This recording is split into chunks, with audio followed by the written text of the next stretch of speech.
Bulletin का आगाज इस टॉप स्टोरी के साथ कि पाकिस्तान तहरीके इंसाफ को बल्ले का इंतखाबी निशान वापस मिल गया है। पेशावर हाई कोर्ट ने इलेक्शन कमीशन का फैसला कलअदम करार दे दिया। इलेक्शन कमीशन का 22 दिसंबर का फैसला गैर आईनी है। अदालत की जानिब से कहा गया है कि PTI इंट्रा पार्टी इंतखाबात का सर्टिफिकेट वेबसाइट पर जारी किया जाए। अदालत की जानिब से यह भी मौक़िफ़ इख्तियार किया गया है कि PTI बल्ले के निशान की हकदार है, बला बतौर इंतखाबी निशान दिया जाए। तो आज तहरीक इंसाफ के लिए ये अहम फैसला सामने आया। पाकिस्तान तहरीक इंसाफ को बल्ले का इंतखाबी निशान वापस मिल गया। पेशावर हाई कोर्ट ने इलेक्शन कमीशन का 22 दिसंबर का फैसला कलअदम करार देते हुए इलेक्शन कमीशन को यह भी हुक्म दिया है कि सर्टिफिकेट जल्द ही वेबसाइट पर जारी किया जाए। पेशावर हाई कोर्ट ने तारीखी फैसला दे दिया है। चेयरमैन PTI की जानिब से ये कहा गया है कि ये पाकिस्तानी कौम की उमंगों की तर्जुमानी करने वाला निशान है। बैरिस्टर गौहर कहते हैं कि तसल्ली रखें, 8 फरवरी को PTI की जीत होगी। उन्होंने मजीद कहा है कि हम कल शाम तक टिकट्स का ऐलान कर देंगे। आपको बताते चलें कि पेशावर हाई कोर्ट ने तारीखी फैसला दिया है, ऐसा कहना है चेयरमैन PTI का। उन्होंने मजीद कहा कि ये पाकिस्तानी कौम की उमंगों की तर्जुमानी करने वाला निशान है। मुलाकात हुई है, मुलाकात कोर्ट में हुई है, कुछ कंसल्टेशन टिकटों पे हो चुकी है और इंशाल्लाह टिकटों से रिलेटेड कंसल्टेशन कल मुकम्मल हो जाएगी और इंशाल्लाह ताला कल शाम को हम टिकटों का अनाउंस करेंगे।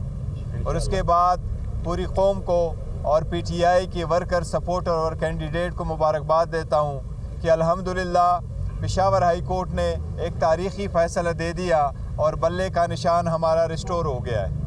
देखो, ये सिर्फ बल्ले का निशान PTI के लिए एक निशान नहीं है, ये पाकिस्तानी कौम की उमंगों की तर्जुमानी करने वाला निशान है। ये आवाम की बुनियादी हकूक़ की निशानी है और ये इस इलेक्शन को free and fair and transparent बनाने में एक स्टेप होगा आगे। इलेक्शन कमीशन ने हमें हर महाज पे डिफीट कराने की कोशिश की थी, हमसे बिल्कुल नाजायज़ तौर पर यह निशान रोक लिया था। बैरिस्टर अली जफर कहते हैं कि पेशावर हाई कोर्ट ने कानून के मुताबिक फैसले की रिवायत कायम की है।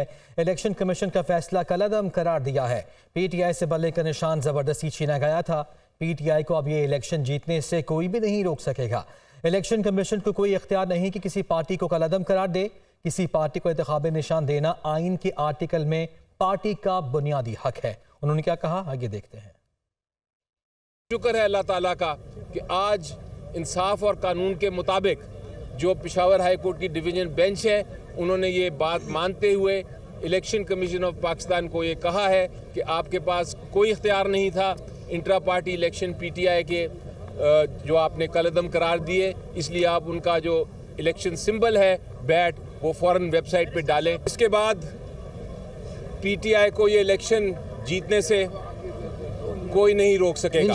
आइन के तहत भी, इलेक्शन एक्ट 2017 के तहत भी, जजमेंट्स के मुताबिक भी इलेक्शन कमीशन ऑफ पाकिस्तान को कोई इख्तियार नहीं कि वो किसी भी पॉलिटिकल पार्टी के इलेक्शंस को देखे और उनको कलअदम करार दे दे और उसके बाद उनको सिंबल ना दे। इलेक्शन कमीशन ऑफ पाकिस्तान जो है वो एक तरह से हमारा मुखालिफ बन गया है और वो बेशक उनका हक है, वो जाएं, हम वहाँ भी तैयार हैं बहस करने के लिए। आज के दिन सिंबल PTI का है। और अब इंतखाबी अमल के हवाले से अपडेट ये है कि बानी PTI की NA नवासी मियां माली से भी अपील मुस्तरद कर दी गई है। इलेक्शन लड़ने के लिए वो नाअहल करार दे दिए गए हैं। बानी PTI को NA 122 से भी इलेक्शन लड़ने की इजाज़त नहीं मिल सकी। परवेज़ इलाही को भी इलेक्शन में हिस्सा लेने की इजाज़त न मिली। 4 सूबाई और 2 कौमी असम्बली के हल्कों से उनके कागजात नामजदगी मुस्तरद करने के खिलाफ अपील खारिज कर दी गई है। उनके साहबजादे मोनिस इलाही की 2 कौमी और 2 सूबाई हल्कों से कागजात मुस्तरद करने के खिलाफ अपील भी खारिज कर दी गई है। कैसरा इलाही के तमाम हल्कों से कागजात नामजदगी मंजूर करने के खिलाफ अपील मुस्तरद। इलेक्शन में हिस्सा लेने की इजाज़त उनको मिल गई है। डॉक्टर यास्मीन राशिद को NA 130 से इलेक्शन लड़ने की इजाज़त दे दी गई है। नवाज शरीफ के हल्का NA 130 से कागजात नामजदगी मंजूर करने के खिलाफ अपील खारिज कर दी गई है। इलेक्शन ट्रिब्यूनल के जस्टिस अहमद नदीम अरशद ने फैसला सुना दिया है। क्या फैसला सुनाया है, ये बताएंगे मोहम्मद अशफाक। अपडेट कीजिए।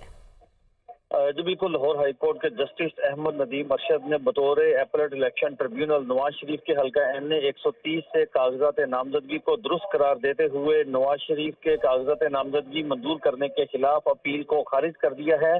ट्रिब्यूनल के रूबरू पाकिस्तान अवामी महाज के सरबराह इश्तियाक चौधरी एडवोकेट ने यह नुकता उठाया था कि नवाज शरीफ को सुप्रीम कोर्ट के लार्जर बेंच ने ताहयात नाअहल करार दिया और इसी बुनियाद पर नवाज शरीफ इलेक्शन में हिस्सा नहीं ले सकते, जबकि नवाज शरीफ के वकील ने इस अपील की मुखालफत की, जिसके बाद जस्टिस अहमद नदीम अरशद ने तमाम दलाइल मुकम्मल होने पर फैसला महफूज किया था। तो अब ट्रिब्यूनल के जज जस्टिस अहमद नदीम अरशद ने महफूज फैसला सुनाते हुए नवाज शरीफ को हल्का NA 130 ठीक है, अशफाक अपडेट कर रहे थे, आपका बहुत शुक्रिया। परवेज मुशर्रफ की सज़ाए मौत बरकरार, सुप्रीम कोर्ट ने फैसला सुना दिया है। सुप्रीम कोर्ट ने परवेज मुशर्रफ की ख़ुसूसी अदालती सज़ा दुरुस्त करार दे दी है, जबकि अदालत ने वरसा की तरफ से अदम पैरवी पर सज़ा के खिलाफ अपील मुस्तरद कर दी है। इसी पर बात करने के लिए हमें ज्वाइन किया है जनरल रिटायर्ड अब्दुल कादिर बलोच ने। सर, बहुत शुक्रिया आपके वक्त का। जनरल साहब, बताएगा कि सुप्रीम कोर्ट ने फैसला सुना दिया है, किस तरह से देखते हैं आप इस फैसले को? देखिए जी, ये एक गैर जरूरी महाज था, इसको खोलने की जरूरत नहीं थी। कानूनी कुदरत खुद एक्शन में आया था। जज साहब जिसने बिल्कुल एक गैर आदिलाना और गैर अकलाना एक जजमेंट दिया, जिसकी कानून में कोई गुंजाइश है, कोई वो जगह नहीं थी कि जी उसको फांसी दिया जाए और उसको 3 महीने तक लटकाए रखा जाए, उसको घसीटा जाए, ये कोई जजमेंट नहीं थी। और इस जजमेंट को जब जजमेंट समझ के और फिर इसका अपील सुप्रीम कोर्ट में जाना और उसको फाइट कर लेना, मेरे समझ से ये बालातर है कि आर्म फोर्सेस के खिलाफ एक तरह की लगता ये है कि कोई जैसे नफरत हो और उस नफरत को किसी न किसी तरीके से उसका इजहार किया जाए। बहुत बदकिस्मती है हमारी मुल्क के, ऐसे इंस्टीट्यूशन को आप टारगेट कर रहे हैं, वो गैर जरूरी तौर पर इन्वॉल्व करने की कोशिश कर रहे हैं, जिसकी कुर्बानी है किसी सूरत में आप जाना डिस्काउंट नहीं कर सकते, उसको एक्सक्लूड नहीं कर सकते हैं। सुबह शाम उनकी लाशें गिर रही हैं, कंधे उनके झुक गए हैं, लाशें उठाते और फिर आप इस किस्म की कार्रवाई को सामने लाने की कोशिश करते हैं। तो मुशर्रफ भी मर गया, सेठ साहब भी मर गए और इसकी जरूरत थी नहीं, और इसको बजाय इसके के आगे लाना और उसको अपहेड कर लेना थोड़े समझ वाली बात थी। मेरे समझ नहीं आ रहा है, मैं तो इसको बिल्कुल कंडम करता हूँ और मैं कहता हूँ कि किसी सूरत में जो ना अदलिया को और फौज के सामने कन्फ्रंटेशन में नहीं आना चाहिए। कोई धमकी वाली बात नहीं है, अकल की बात है।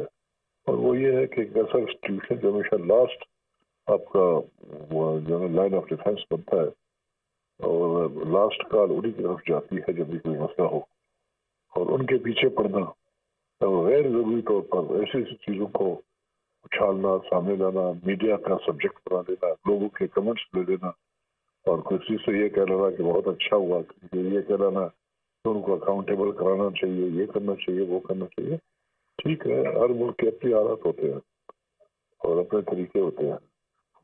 जो ग्राउंड रियलिटीज है अमेरिका के और है और पाकिस्तान के और है, पाकिस्तान के और है, अफ्रीकन कंट्री के और है, अफ्रीकन कंट्रीज के और है, तो ये साउथ ईस्ट एशिया में वहाँ पर स्टैंडर्ड है। तो मैं तो ये कहता हूँ कि गैर जरूरी किस्म का महाज खोला गया है, गैर जरूरी किस्म का एक सब्जेक्ट खोला गया है और इसको बंद होना चाहिए, इसके ऊपर कमेंट्स नहीं करना चाहिए। और ये सिर्फ जजमेंट है, यानी कि जजमेंट किसके खिलाफ? मुर्दे के खिलाफ। क्या करेंगे उसको? सवाए इसके वो मुर्दा है, इंस्टीट्यूशन जिंदा है, उस मुर्दे की वजह से इंस्टीट्यूशन को टारगेट बना लेना, आई एम सॉरी, ये गैर जरूरी बात है। ठीक है सर, बहुत शुक्रिया दुनिया न्यूज़ से बात करने के लिए। न्यूज़ स्टूडियो से अब तक के लिए इतना ही। बाखबर रहिए और देखते रहिए खबर की दुनिया।